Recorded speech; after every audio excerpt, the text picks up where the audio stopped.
പ്രശാന്ത് ശിവൻ ഇദ്ദേഹം ഇതുവരെയും ഈ ഓഡിയോ നിഷേധിച്ചിട്ടില്ല. കേരളത്തിലെ കൊച്ചു കുട്ടികൾക്ക് പോലും അറിയാം ഈ ശബ്ദം ആരുടേതാണെന്ന്. അപ്പോഴും ഉരുണ്ട് കളിക്കുകയാണ് ഈ രാഹുൽ മാങ്കൂട്ടത്തിൽ. ഒരു സ്ത്രീയെ അങ്ങേയറ്റം മോശമായി അഭിസംബോധന ചെയ്യുകയും അവരെ അങ്ങേയറ്റം മാനസികമായും തകർത്ത ഒരാളാണ് രാഹുൽ മാങ്കൂട്ടത്തിൽ. അദ്ദേഹം ഈ ആരോപണങ്ങളൊക്കെ നേരിട്ടതിനു ശേഷം മാസങ്ങൾക്ക് ശേഷം അദ്ദേഹം വീണ്ടും ഈ രാഷ്ട്രീയത്തിൽ ഇങ്ങനെ സജീവമായി തുടരുകയാണ്. അദ്ദേഹത്തെ ചേർത്ത് നിർത്താൻ നമ്മുടെ ഇടതുമുന്നണിയുമുണ്ട് വലതുമുന്നണിയുമുണ്ട്. രണ്ടുപേരും മത്സരിച്ചിങ്ങനെ നിൽക്കുകയാണ്. അദ്ദേഹത്തെ അതിഥിയായി ക്ഷണിക്കാനും ഒക്കെ. എന്താണ് ഈ അവസരത്തിൽ അങ്ങേക്ക് പ്രതികരിക്കാനുള്ളത്? അല്ല, ഇതിനകത്ത് ഇന്ന് വന്നിട്ടുള്ള ശബ്ദരേഖ എന്ന് പറയുന്നത് മുഴുവൻ കേരളത്തിന്റെയും മനസാക്ഷിയെ ചോദ്യം ചെയ്യുന്ന തരത്തിലാണ്. ബോധപൂർവം ആ പെൺകുട്ടിയെ ഗർഭിണിയാക്കുകയും ആ ഗർഭിണിയായ പെൺകുട്ടി വളരെ വിഷമിച്ച് വേദനയോടുകൂടി കരയുന്ന സമയത്ത് അവർ പോകുന്ന മാനസിക സംഘർഷം, അവരനുഭവിക്കുന്ന ശാരീരിക ബുദ്ധിമുട്ട്, ഇതെല്ലാം ഉള്ള സമയത്ത് ആ പെൺകുട്ടിയെ നിർബന്ധിച്ചുകൊണ്ട് ഗർഭഛിദ്രത്തിന് അബോർട്ട് ചെയ്യുവാനായിട്ട് പ്രേരിപ്പിക്കുകയാണ്. അത് ഫോഴ്സ്ഫുള്ളി അബോർട്ട് ചെയ്യാനാണ് പ്രേരിപ്പിക്കുന്നത് ഇദ്ദേഹം. ഇവിടെ ആ പെൺകുട്ടി കരഞ്ഞു പറയുന്നുണ്ട്, നിങ്ങൾ എന്താണ് പറയുന്നത്, നിങ്ങളുടെ നിർബന്ധ പ്രകാരമല്ലേ ഞാൻ ഗർഭിണിയായത് എന്ന് ചോദിക്കുന്നു.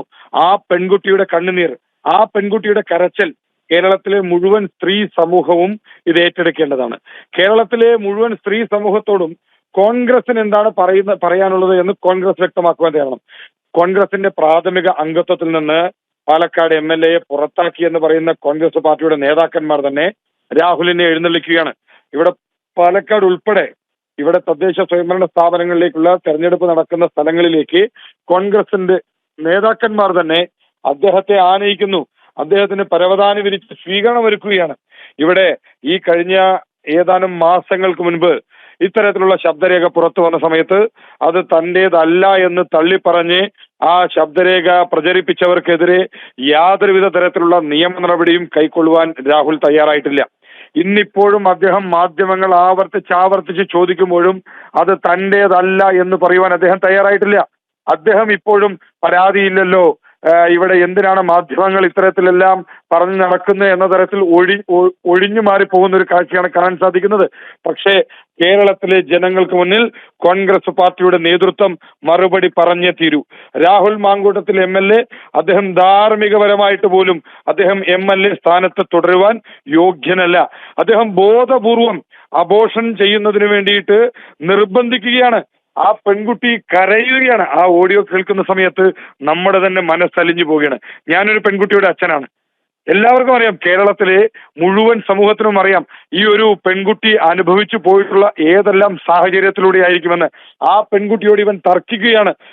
നീ ഡ്രാമ കളിക്കല്ലേ എന്നാണ് പറയുന്നത് ആ പെൺകുട്ടിയോട്. അപ്പൊ ഇത്തരത്തിൽ പെൺകുട്ടിയുടെ വികാരത്തെ വെച്ചുകൊണ്ട് അതിൽ നിന്ന് ആനന്ദം കണ്ടെത്തുന്ന ഒരു സൈക്കോപാത്തായിട്ട് പാലക്കാടിന്റെ MLA മാറിയിരിക്കുകയാണ്.